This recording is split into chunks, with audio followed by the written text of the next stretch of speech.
In Italy, if you're getting ready to do anything that you're wanting to wish somebody good luck, you say in bocca al lupo, which basically is saying... Get your tongue out of my mouth.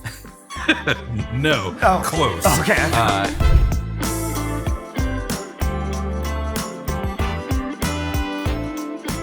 Welcome to the episode number 4 of Beyond the Exchange with myself, Jeremy Smith, COO of Lodas Markets, and our Sun King, Brian King. Sun is in S-U-N. Yeah, S-O-N King would be confusing. Like, are you my son? Are you the son of Lodas Markets, son of the people? I don't know. But no, our Sun King, like Ra was to the Egyptians, you are to the ancient Egyptians, you are to... And my pasty white skin makes that make a whole lot of sense. Yeah, maybe you're more like a moon guy. There we go. Yeah. So Moon King. Our Moon King, Brian King, the founder and CEO of Lodas Markets. Brian, welcome back. Thank you for having me. Yeah, absolutely. So as the millions of followers we have know, the way we started every episode is with who liked it first.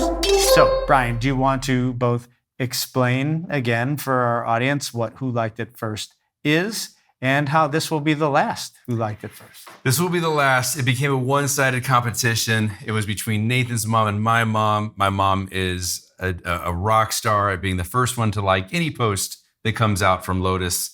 And Nathan is our producer who's off camera. He's shy, right, but he's handsome. Devilish good looks. Devilish. But my mom has won it yet once again, and we decided it's becoming an unfair one-sided competition. Yeah, kind of like Michigan, Ohio State. That's right. And yes, great analogy. But anyway, so my mom is the ultimate winner, and so congratulations, Sandy King, for loving your son the most. Oh my gosh, that's touching. Yeah, that's touching. Yeah, I find there's nothing more rewarding and impactful in life than competitive love. I do. I find that's the most sentimental. It is. And least damaging to children is competitive love. That's good.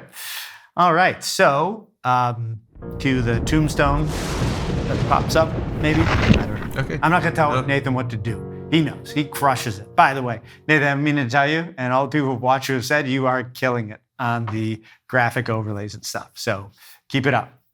All right. So with that. Now, for those people that actually listen to us on Spotify, they don't get the benefit of Nathan quite as much. Oh, that's true. That's right. You don't get to see the graphic overlay. So you know what? What we're going to do from this point forward is whenever I think there might be a good graphic overlay, I will say it verbally. And describe exactly what it's what's happening. Right, exactly. See how accurate exactly. That's right. Tombstone emerging with little sprouts of grass around it. And on the tombstone, it says, R.I.P. who liked it first. Oh, there you go. Yeah. That's good. Yeah, it's like people with sight impairment or blind people are using computers or things, and it'll read aloud like every keystroke or everywhere your mouse is going over. I think that's what we do for the podcast. I think that's going to take us to the next level. We will surpass Joe Rogan. Oh, wow. If we do that. Yeah. Let's do it then. Let's make that happen. Let's do it. Okay. So also, as everybody who knows who's been watching us over these many years, the way that this works is we start with a random topic determined by ChatGPT, and then we go where the winds take us. So with that, let's see what our starting topic is. See how I stuttered there? I did. Starting topic. So good. Thank you for not pointing it out. I don't think anyone will notice now. 3, 2, 1, go. I told you beforehand, make sure it wasn't broken this time. It wasn't. I hit the wrong key. 3, 2, 1, go. There we go. This is an interesting topic. We've had a bunch of topics. Yeah. Owen Wilson, the Gilded Age, Andrew Carnegie. This one is packing for trips. What? Packing for trips. Packing for trips. Yes. Okay. So I guess I'll I'll start, but I know you have a ton to say on I this. can't imagine, like, this is riveting. How did it even make it to our list? Because I was in charge of the list. Okay. Yeah. Well, that was the first problem. That is what we call a you problem. You made the mistake of allowing me to be in charge of the list. So packing for trips. This is a somewhat area that I am passionate about because I am all about minimalism.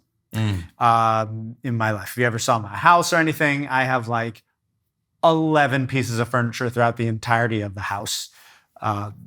Very little cabinets. I don't mean the cabinets are little. I mean, there aren't many cabinets. And I just don't have a lot of stuff because I like to keep things simple. And that includes packing for trips, be it vacation or business. And the reason is because you don't want to check bags, right? That's a complete and utter nightmare.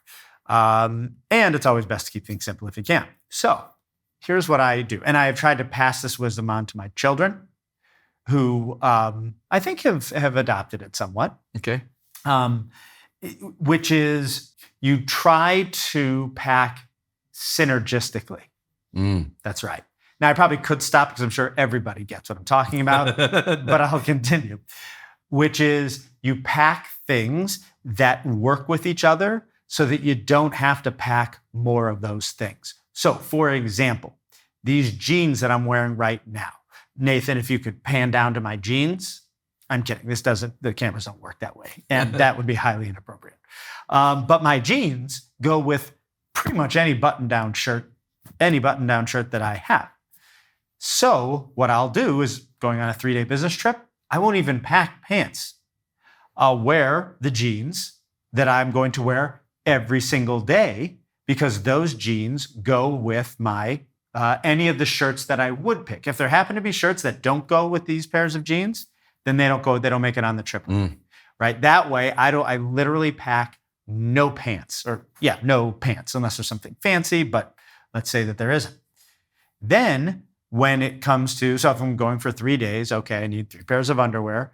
I don't need 3 pairs of socks, right? Because again, I'm going to be wearing the same pair of jeans, same pair of shoes, so I can pack the same pair of socks. Now, that presumes I'm not going to be running in the socks or anything like that. Or that your feet just naturally happen to sweat. Yeah, no, I don't. Do you have naturally sweaty feet? Tell our audience. I can guarantee you that I pack enough pairs of socks and usually at least one extra for any day that I'm going to be gone. Wow. Yeah. I'm sorry to hear that your feet sweat that much. It's not that they sweat that much. I think that's just what people think about when they think of cleanliness.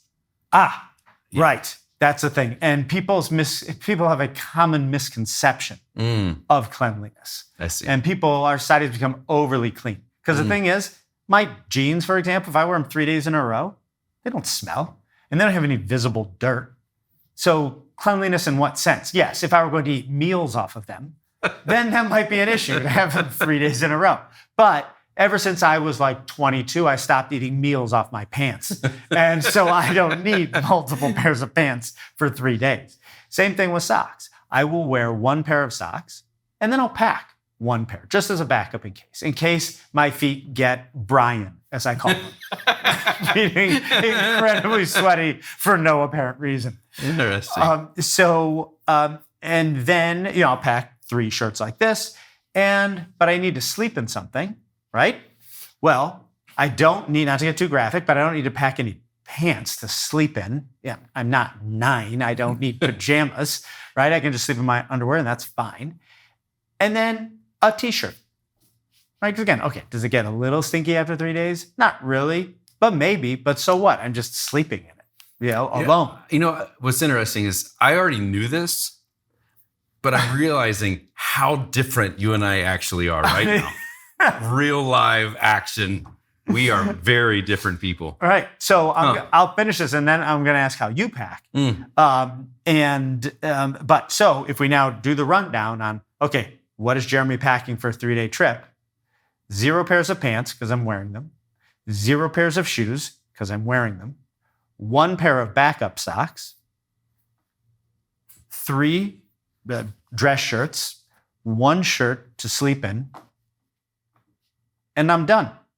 So for a 3-day trip, I can easily pack everything I need. And obviously I pack toiletries and things, but I can pack everything I need in the backpack that I bring to work every day that has my laptop and everything like that. Boom, easy peasy. And as the Romans say, lemon squeezy. I think that was ancient Rome. Caesar said that. Yes. Yeah. It was in Latin, but it's the same effect. So you're going on a 3-day trip. What are you packing? 3-day, normal business. 3 day, yeah. 3 days relatively easy. But it's sorry. I should also say I forgot my blazer because I always wear a blazer over my shirts. Now I've known you through a couple different phases. Yes. It used to be you only wore like superhero t-shirts or something like that. Under a blazer. Right. Then you switched to a white t-shirt, just plain white. Always a white t-shirt. Right. T-shirt with a cardigan. Yes. And that was a 18-month season. Yeah. And then now you switch to untuckets. The untucked shirts. Yes. But then you realize you're just too dainty and cold. So you needed to be able to have something to go over top of that, which brought back the sports coat. I don't know if dainty is an entirely fair characterization. I squeezed that in there because it felt right. I like to think of it more as frail. That's how I like to think of it. And that's the thing with packing. So you in your rocker with your knitting needles and right, yeah, exactly. But that is also a perfect point because I will only pack shirts that go with one blazer. Or the blazer that I'm going to wear, I make sure that I'll pack 3 shirts that go with it. That way I don't have to pack any blazers. Yeah. I just wear the blazer on the plane with me, which means 1, I don't have to pack it. But 2, I can layer, right? If it's cold on the plane, got my blazer on. If it's a little hot, take my blazer off. If it's really hot, take my shirt off. I don't take my shirt off. No. So how do you pack? So for me, if I'm going on a 3-day business trip, I bring 3 different sports coats. What? Holy bleep. 3 different sports coats, obviously 3 different shirts, 3 different pairs of pants, and then I will also 3 socks. I wear a t-shirt obviously every day. So 3 t-shirts, 3 t-shirts and underwear. I will typically take 2 pairs of shoes with me. I can get away with just wearing 1 pair of dress shoes, but I also pack with me. Usually a pair of shorts and another t-shirt in case I decide to go do something physical, but that's why I have to have a pair of tennis shoes. But I also bring a pair of sweatpants and a hoodie. But the hoodie is because I typically, back to similar frailness, is that I get cold in most places. So I generally like to be able to have some type of a sweatshirt or something like that. So do you have to also buy an airplane ticket for your Sherpa? Or no, do they travel for free? No, so I have a carry-on that I can actually pack all that into a carry-on. For a 3-day trip, There is absolutely no way. Well, I would say 2 things. There is no way you can pack all of that into a carry-on. And by the way, if you do, you are in gross violation of the spirit of the carry-on rule of airplanes. So to be honest, there is a very specific type of a roller bag that I get. And I had the same roller bag for, I don't know. Is it like a magic one, like Mary Poppins, where it's bottomless? I had it for like 15 years and it finally broke. And I kept using it for a whole year after it was broken because I couldn't find one just like it. Finally, we found one. My wife found one. And it was, thank goodness I have it. But yeah. Wow. Yeah, that's a typical 3-day business trip. Wow, that's a lot. But I'll actually, on the backside though, when you get on the end of that business trip, do you keep you don't have a whole lot to unpack, but something that Marie, my wife, does, and I've now adopted this. It doesn't matter if it's a 3-day trip or if it's a week-long trip. I always unpack. Yeah, I do too. I feel settled. Yeah. When I pack. Now again, it's easy. I can literally fit like everything I have in a quarter of a drawer. Plus I hang the shirts or whatever. But yeah, I same thing. I unpack. Yeah. Although speaking of airplanes, that reminds me of something that I always found first class tickets. So I don't find the concept of first class tickets odd.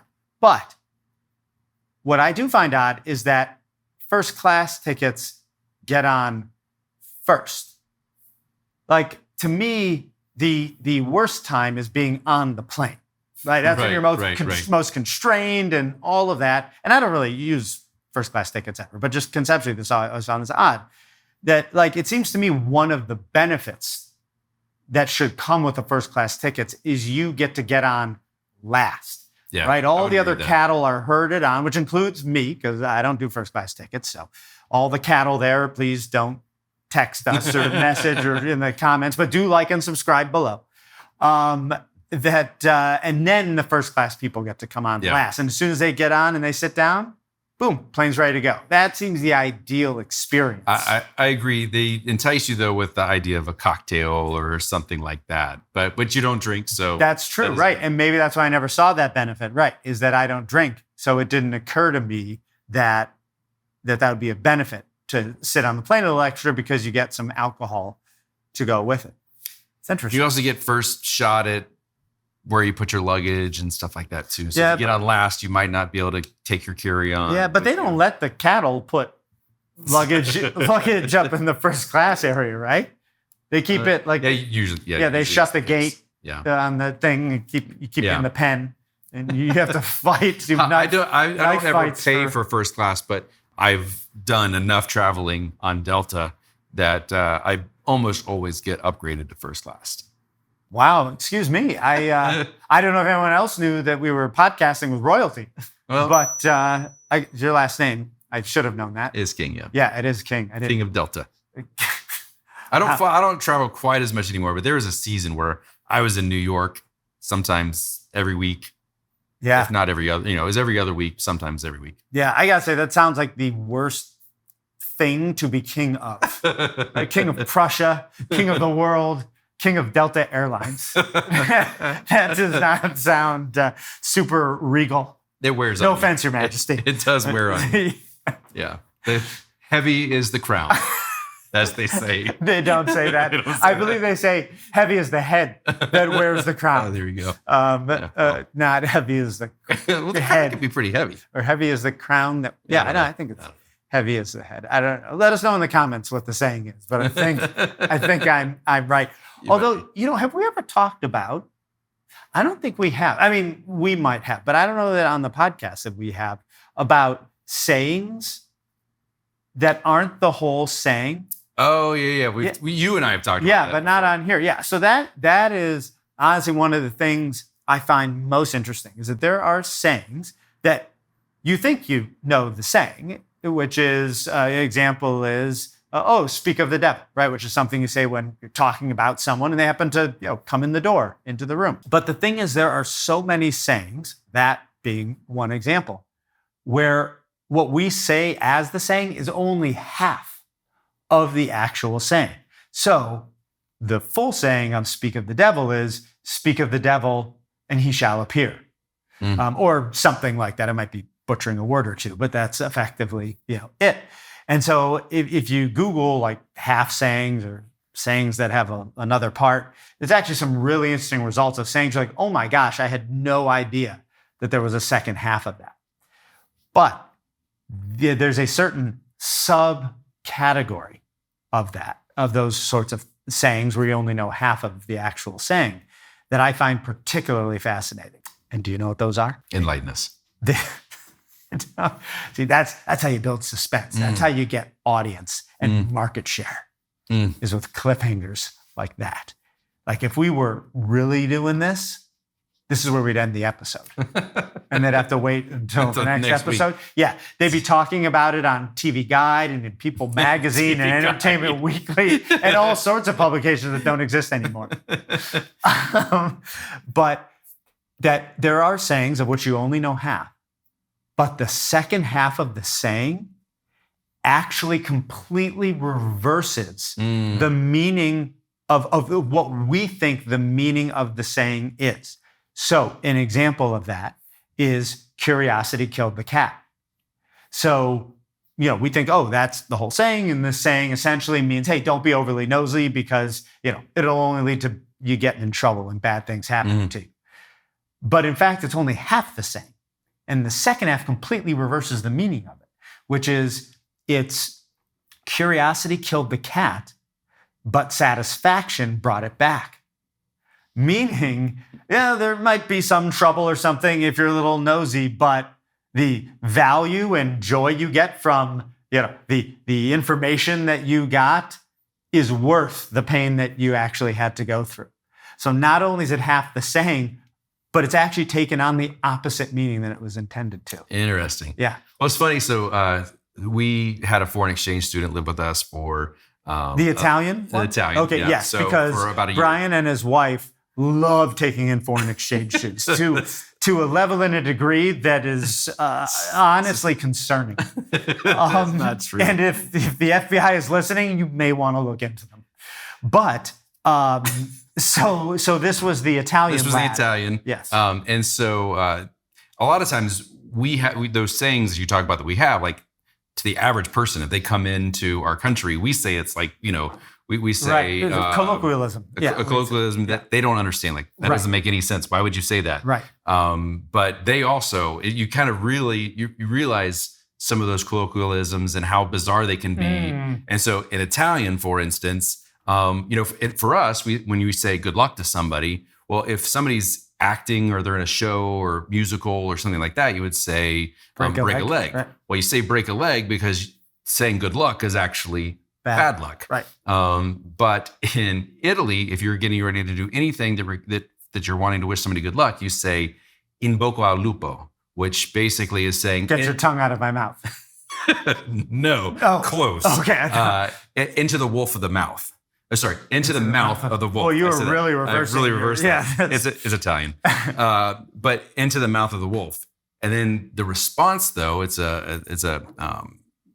the response is viva al lupo or crepo al lupo, which is long live the wolf. And then some people will say crepo al lupo, which crap on the wolf.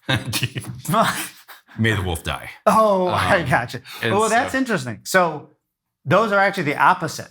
Yeah. So most people say crepo al lupo. Gotcha. Which is basically saying death to the wolf. Right. But a lot of people, as traditions have grown and changed, right, the youthful generation says no, viva al lupo. Gotcha. Now, do they mean something different with it, or no? They mean the same thing. They're just kind of using an opposite phrase to say that same thing. Opposite phrases say the same thing. Gotcha. They, I want the wolf to live. Right. Gotcha. That is very interesting. Yeah. Huh. But yeah, so it was one of those things like when I'd say good luck to him, or I'd say, hey, good luck, break a leg, or whatever. Yeah. And it's also interesting that there is no response to break a leg. Right. Like they don't say, oh, break a leg, and you say, long live the wolf. Then they would look at you like, all right. May I break two instead? Right. That's good. Honestly, that needs to start happening in the theater community. But what's weird, in the opera world, it's toy toy. Oh my gosh. Tell me what that means. It's so funny you bring up opera. So toy toy, a lot of people always thought it was a word. You're not saying a word. It's actually a sound. You're saying like toy toy, spit spit. And like you're spitting on the evil spirits. And so you don't say break a leg in opera world. You say toy toy. But that's no matter what language you're in, everybody says toy toy. That's so funny for two reasons. One, we'll talk about operas in a second. That was the first thing I wanted. But when you said toy toy, the first thing that came to mind was haktua. That's literally what I was thinking. And it's the same thing. Well, I mean, toy toy means spit. Yeah. On the devil, or what did you say? Spit evil on spirits. The evil spirits, right? But that's literally what I was thinking, and it turns out that's actually what it was. Yeah. Yeah. That's funny. Do you think we'll go viral now? I hope so. You get ready to get all those Howard Stern DMs, invites. And yeah, exactly. You're the toy guy, just like the hot tour girl. You're the toy guy. So operas. It's funny you mention operas because that is actually one of the topics on our random topic list. Is it really? Is operas. Huh. Yeah, and here's why. And you're not going to like this. So brace yourself. I can only imagine that you're not a fan of operas. If you don't like musicals, you're not a fan of operas. I am not a fan of operas. And here's the thing.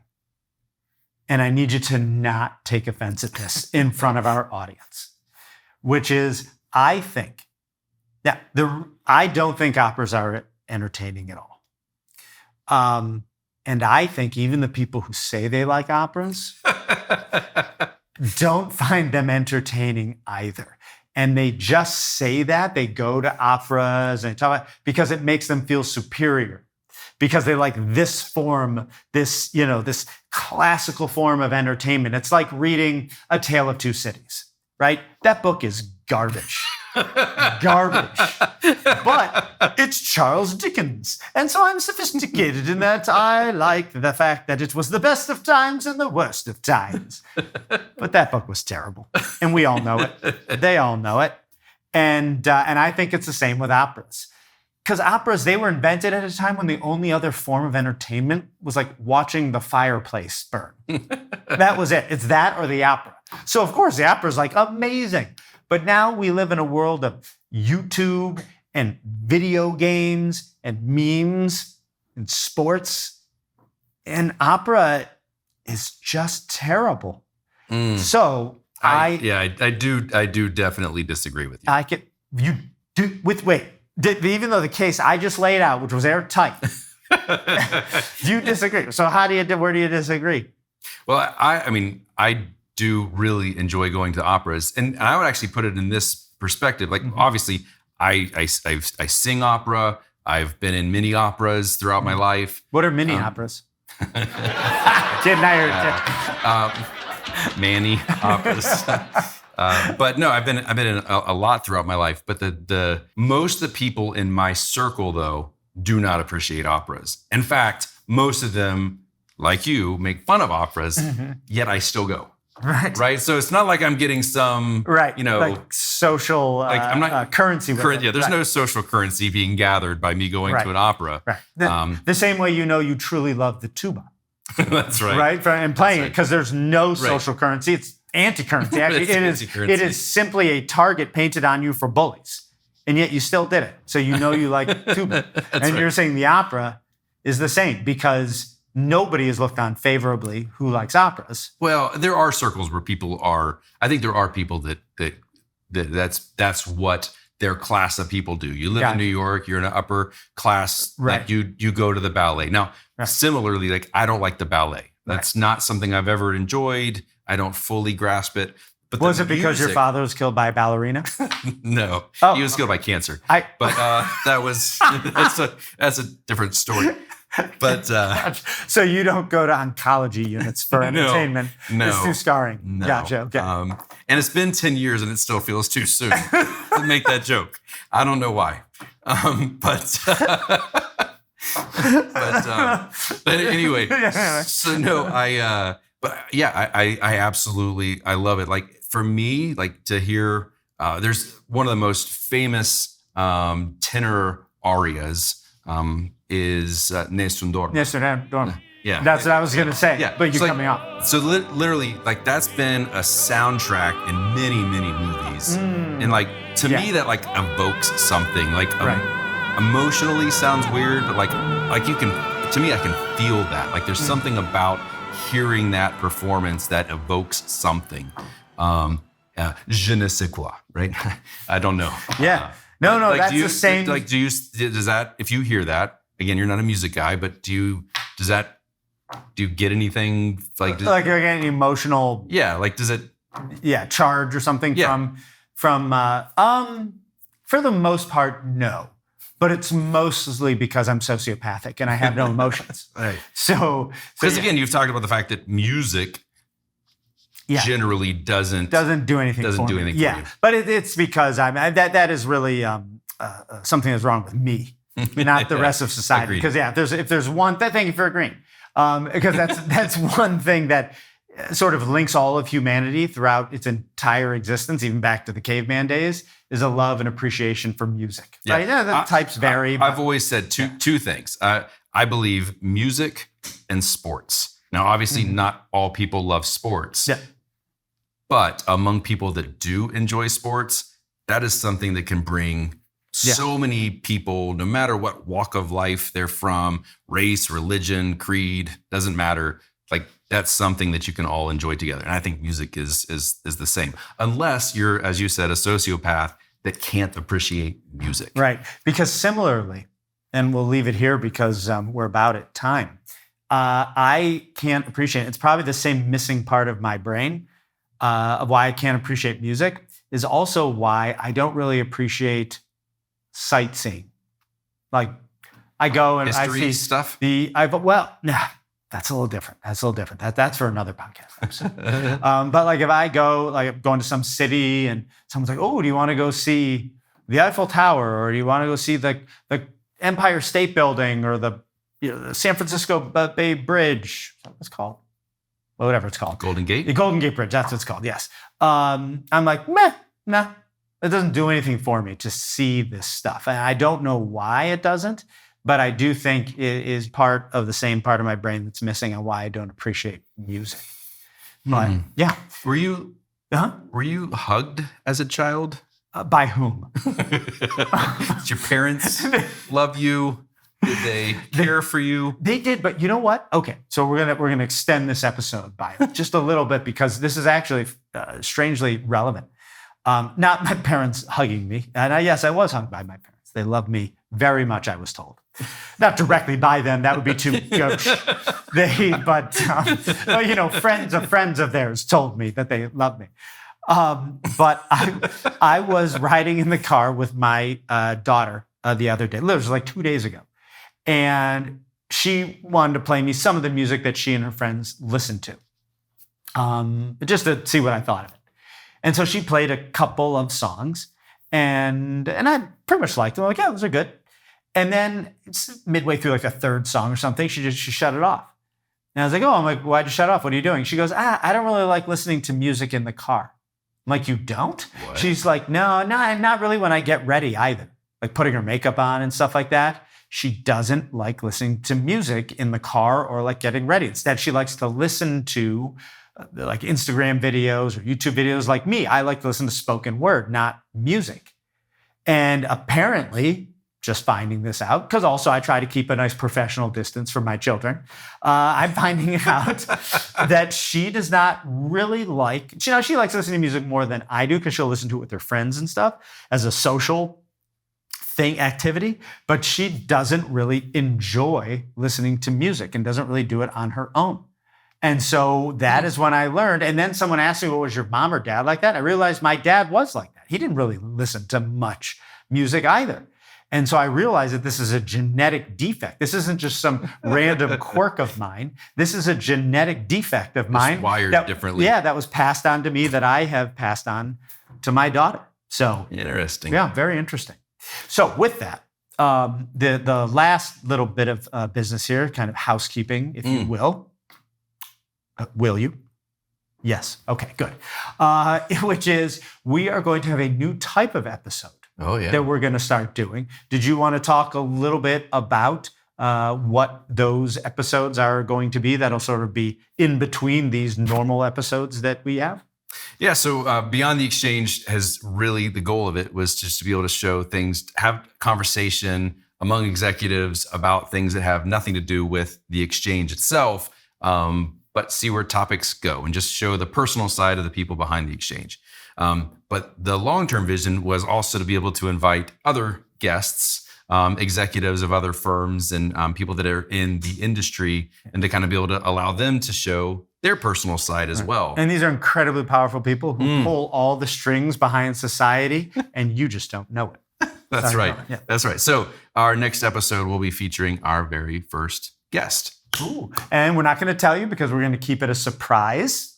But yeah, so I think that is it for this episode of Beyond the Exchange, where we talked about things from packing for trips all the way to a lack of appreciation for music. Join us on our next episode when we have a special guest. Goodbye.